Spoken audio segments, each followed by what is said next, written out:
नमस्कार मेरे स्वास्थ्य के सहयात्रियों। ट्रेडमिल टेस्ट या टीएमटी टेस्ट क्या होता है? बहुत सारे दर्शकों ने सवाल पूछा है, आइए जानते हैं इसके बारे में।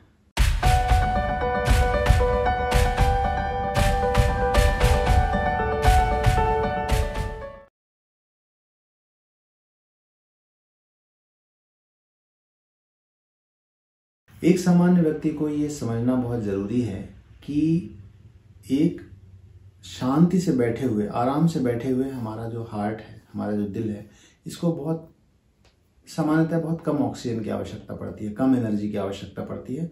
और कई बार हार्ट में खून की नसों में रुकावट होने के बावजूद भी बैठे बैठे या रिलैक्स स्टेट में हमें कोई दिक्कत नहीं होती।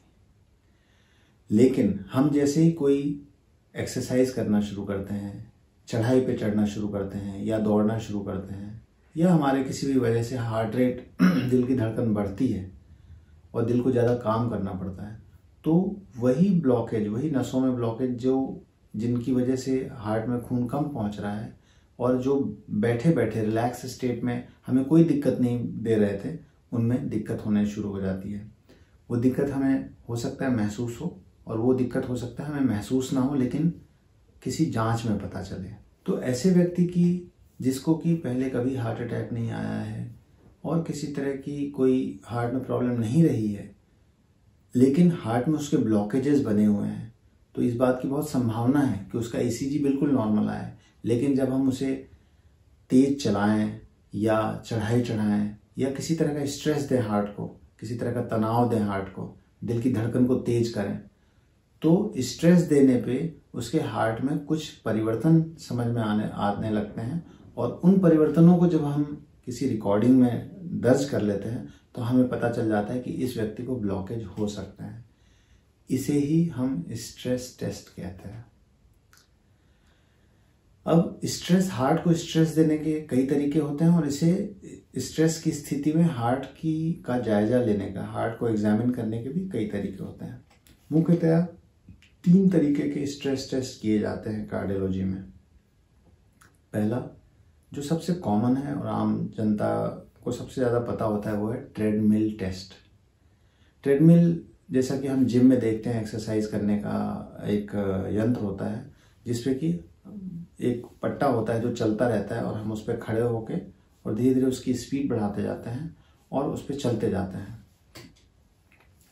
जो डॉक्टर होते हैं वो उनकी देखरेख में ईसीजी नापने की, एक ईसीजी रिकॉर्ड करने की मशीन हमारे कनेक्ट कर दी जाती है, छाती में चिपका दिया जाता है और फिर हम उस पर चलते जाते हैं एक निश्चित अंतराल पे, एक निश्चित इंटरवल पे, 2 मिनट 3 मिनट के अंतराल पे। उसमें स्पीड बढ़ाई जाती है, थोड़ा उसकी चढ़ाई बढ़ाई जाती है और आपको तेज़ी से चलने को कहा जाता है और आपकी धड़कन एक सीमा तक तय की जाती है कि इस सीमा तक आपकी धड़कन पहुँच जाती है और आपके ईसीजी में क्या परिवर्तन आते हैं या कोई परिवर्तन नहीं आते, उस आधार पे आपका ट्रेडमिल टेस्ट डिसाइड होता है। जिसका आपके हार्ट के स्ट्रेस में, ईसीजी में क्या परिवर्तन आते हैं, ये डिसाइड होता है। इसे ही हम ट्रेडमिल टेस्ट कहते हैं। दूसरा जो स्ट्रेस टेस्ट होता है, जिसको कि हम कहते हैं स्ट्रेस इकोकार्डियोग्राफी, यह एक दूसरे तरह का स्ट्रेस टेस्ट होता है जिसमें कि हम सोनोग्राफी करते हैं हार्ट की, जिसे इकोकार्डियोग्राफी कहते हैं। और इस हार्ट की सोनोग्राफी में, हार्ट के अल्ट्रासाउंड में हम ये देखते हैं कि जब दिल सामान्य रूप से धड़क रहा था तब वो नॉर्मल दिख रहा था या एबनॉर्मल दिख रहा था, और जब हमने दिल की धड़कन को बढ़ा दी, चाहे वो तेज चल के हो, चाहे चढ़ाई चढ़ के हो, चाहे कुछ दवाइयों के माध्यम से हमने अगर दिल की धड़कन बढ़ा दी, और तब हार्ट की जो मूवमेंट है, जो हार्ट की पंपिंग है, उसमें क्या कुछ फर्क पड़ा।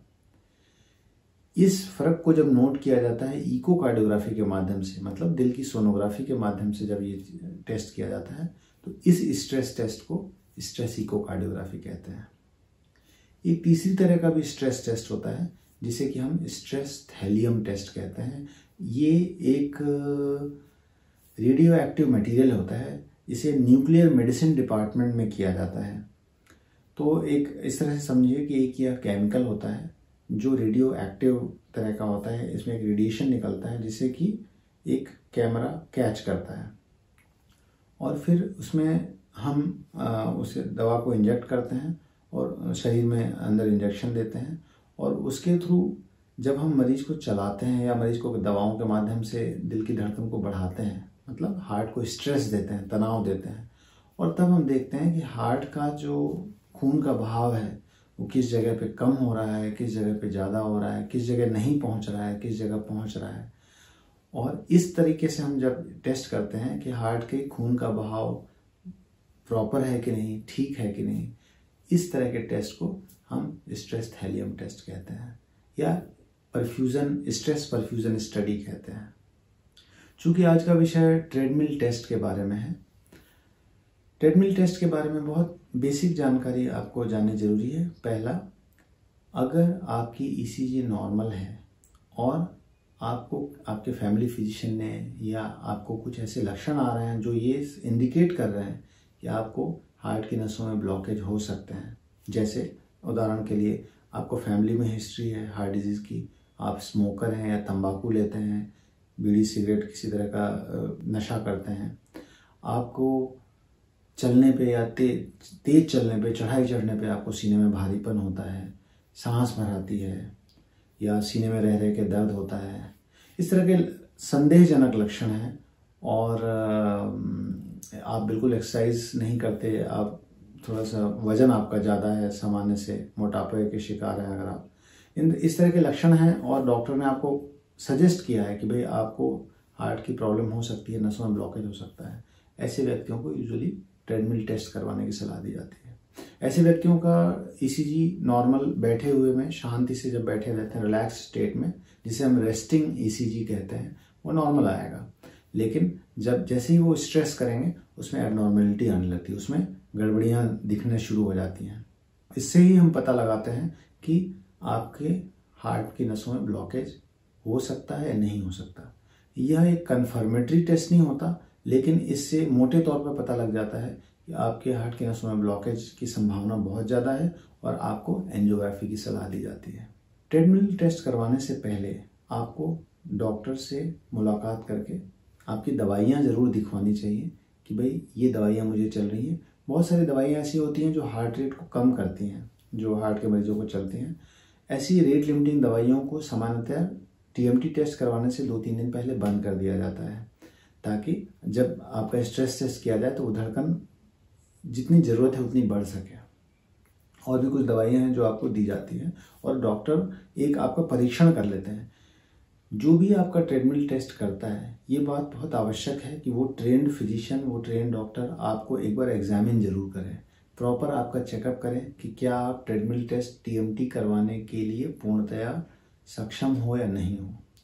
अगर आपको सीने में दर्द बना हुआ है या रह रह के सीने में दर्द होता है, जरा सा चलने पे सीने में दर्द होता है, या आपको किसी तरह की असुविधा महसूस हो रही है, घबराहट हो रही है, आपकी दिल की धड़कन बहुत ज़्यादा तेज चल रही है या बहुत ही कम है, आपको चक्कर आ रहे हैं या आपको इम्बैलेंस की शिकायत हो रही है, ऐसे व्यक्तियों को डॉक्टर को ज़रूर बताना चाहिए और ट्रेडमिल टेस्ट को अवॉइड करना चाहिए जब तक ये स्थितियाँ सुधर न जाए।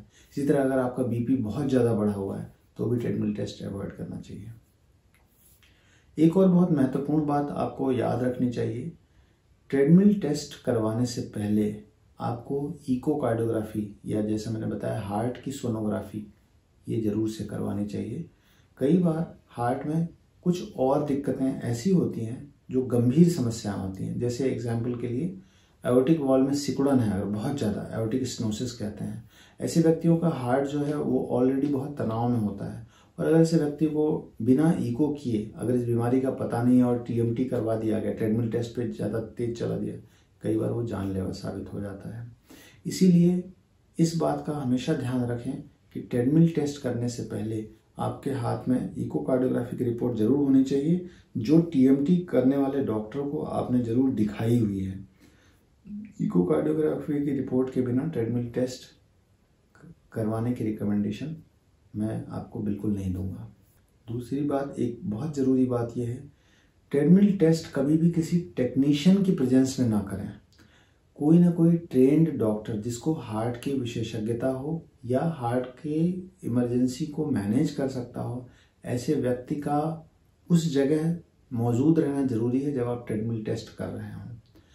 ट्रेडमिल टेस्ट जब किया जाता है उस वक्त कई बार बहुत जानलेवा इमरजेंसीज भी बन जाती हैं, इसलिए ट्रेडमिल टेस्ट हमेशा किसी एक्सपर्ट की प्रेजेंस में ही होना बहुत बहुत आवश्यक है।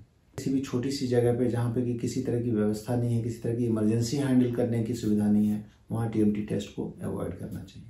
आपका पेट हल्का होना चाहिए जिस समय आप ट्रेडमिल टेस्ट करवाने जा रहे हैं। बहुत हेवी डाइट लेके ट्रेडमिल टेस्ट करने की सलाह नहीं दी जाती। आपको बहुत लाइट ब्रेकफास्ट लेके या हल्का सा स्नैक्स लेके 1-2 घंटे 3 घंटे का गैप करके और फिर ट्रेडमिल टेस्ट करना चाहिए। इससे आपके हार्ट पे लोड कम पड़ता है। ट्रेडमिल टेस्ट के बारे में एक और बहुत आवश्यक बात जो जानना जरूरी है कि हर किसी को अपने हार्ट की नसों में ब्लॉकेज है कि नहीं ये चेक करने के लिए ट्रेडमिल टेस्ट खुद से नहीं करवाना चाहिए। अगर आपको किसी तरह का संदेह है कि आपके हार्ट की नसों में ब्लॉकेज है कि नहीं है, आप पहले अपने फैमिली फिजिशियन से या अपने किसी कार्डियक स्पेशलिस्ट से मिलें।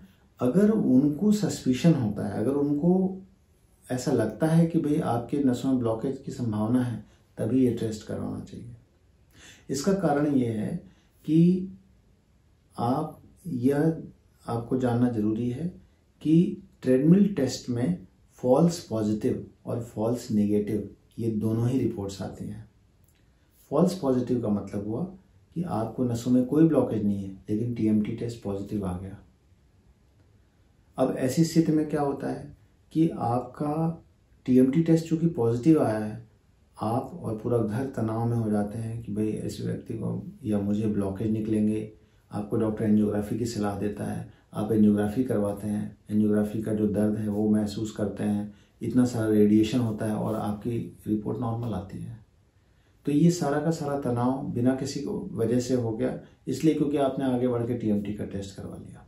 ठीक इसी तरह कई बार टीएमटी का टेस्ट फॉल्स नेगेटिव आता है, मतलब आपकी नसों में ब्लॉकेज हैं लेकिन आपने टीएमटी करवाया और उसमें कोई रिपोर्ट पॉजिटिव नहीं आई। अब आप निश्चिंत हो गए कि भाई मुझे तो कोई ब्लॉकेज नहीं है, जबकि एक्चुअल में आपको ब्लॉकेज थे। इस कारण से केवल जिज्ञासावश, केवल अपनी क्यूरियोसिटी को शांत करने के लिए टीएमटी टेस्ट आगे बढ़ के नहीं करवाना चाहिए, किसी एक्सपर्ट की रिकमेंडेशन से ही करवाना चाहिए। और ठीक इसी तरह अगर आपका टीएमटी टेस्ट निगेटिव हो गया तो भी खुद से ही निर्णय लेके निश्चिंत नहीं बैठ जाना चाहिए। आपको किसी एक्सपर्ट से राय लेके, अगर एक्सपर्ट को संदेह हो रहा है तो वो कह सकते हैं आपको कि भाई आपका टीएमटी निगेटिव आया है, लेकिन फिर भी मैं सलाह दूंगा कि आप एंजियोग्राफी करवाएं। जो भी ट्रेडमिल टेस्ट करवाने के लिए जा रहे हैं उनको ये बात बहुत अच्छी तरह से दिमाग में बिठानी चाहिए कि आपको ट्रेडमिल टेस्ट शुरू करने से लेके ट्रेडमिल टेस्ट ख़त्म करने के बीच में कभी भी किसी तरह की असुविधा महसूस होती है, चाहे आपको चक्कर आ रहे हो, चाहे आपके घुटने में पैरों में दर्द होने लगे या आपको घबराहट महसूस होने लगे, किसी भी तरह का अनईजीनेस या असुविधा महसूस होती है, आपका बैलेंस बिगड़ रहा है, आपको लग रहा है कि आप गिर जाएंगे या आपको सांस में दिक्कत शुरू हो गई, तुरंत आपको जो ट्रेडमिल टेस्ट कर रहे हैं उन्हें इशारा करना चाहिए या बोलना चाहिए कि आप टेस्ट रोक दो, मुझे असुविधा महसूस हो रही है।